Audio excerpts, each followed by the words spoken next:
Now, when I use the word the silence, I'm referring to what is often called meditation. I prefer the term silence because it is still unspoiled. Meditation as a word has been so contaminated with all kinds of notions and philosophies and techniques as to almost lose its real validity. Today there are dozens of exotic techniques available to one who wants to meditate.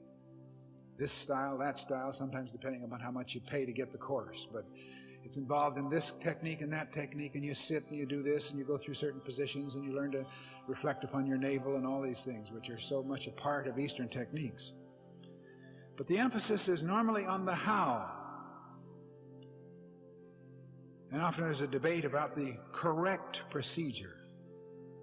I always like to quote the great yoga master Aurobindo, who says it's not necessary to tell anyone how to meditate.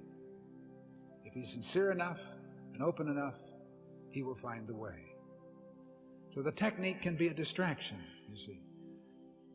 Quite often, meditation that is entered into in a technical sense, using the correct procedure, stops short of a spiritual process and becomes a very helpful therapy for relaxation and overcoming stress, and this is fine, and who's going to fault this? But it does not become a part of the process of spiritual prayer, because there may well be no centering of consciousness at the very center of your being.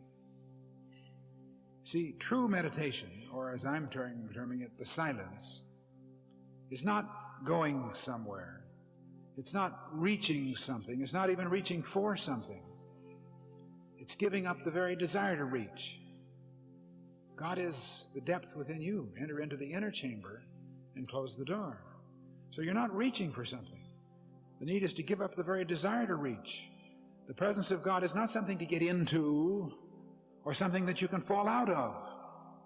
The presence is present here and now. I like to make a distinction for the purpose of practice between meditation, or the silence if you prefer, and prayer. Meditation is concentration at the center. Prayer is the concentration of thought from the center. We get this quite clear. The one is centering yourself at the point within you which is God expressing as you, not doing anything, not trying to help anyone, to heal anyone, not projecting it, just knowing it. This is meditation. This is the silence. This is inner prayer. And what we call prayer, the affirmation, the treatment, is a projection of this consciousness. This is something else, very important and very real. In the one case, we get centered, we know our oneness, we get the feeling of wholeness, allness at the center, just the peace, and get this feeling of that Plotinus expresses when he says, the whole universe rushes, streams, and pours into me from all sides while I just sit quiet. Just know this. But prayer, as we normally think of it, is the projection of this consciousness. So then, out of this awareness, I look upon the thing that I'm concerned about, not with my eyes open, but I center my attention upon it, and I see the light of this inner power flowing forth.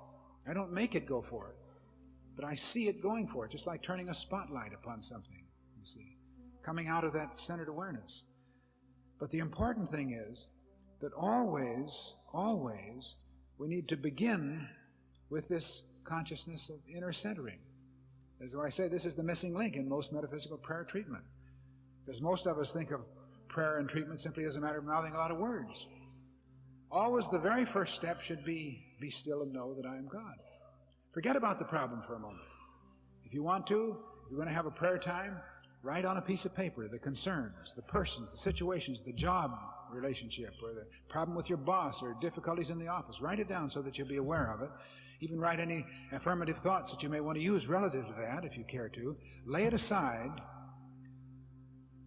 and with that totally out of your mind, just be still and enter into a consciousness of inner centering, as if you didn't have a care in the world. And that's not easy. That takes practice.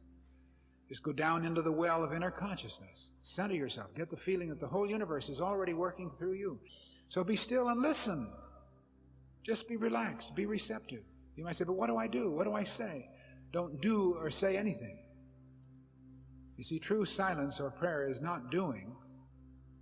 It is not doing. It's not doing something, but it is not doing. Understand that? It's the exact opposite. That's why it takes discipline. Just be still and listen. Get the feeling that the whole universe is pouring into you. Tremendous power, love, substance, and intelligence is pouring into you like the charge going into a battery while the battery just sits. The battery doesn't have consciousness, so it doesn't resist. You don't say, hey, I got to start these cars. It just accepts. So think of yourself as a battery, accepting, receiving, storing up as the infilling process of spirit flows into you as you center yourself at the point of consciousness. You don't think of drain or strain or emptiness. You think only of wholeness and fullness. How long? There's no time in spirit. 15 seconds, 2 minutes, 10 minutes, not too long because the consciousness begins to stray. Actually, a matter of a few minutes is about all you need. But always let that be the starting point of all kinds of prayer, treatment, affirmation, anything. Always take time to create the condition that makes the result inevitable, to get the light switch turned on, to remember that it is not my power, but the power of spirit flowing through me. Make contact with the power.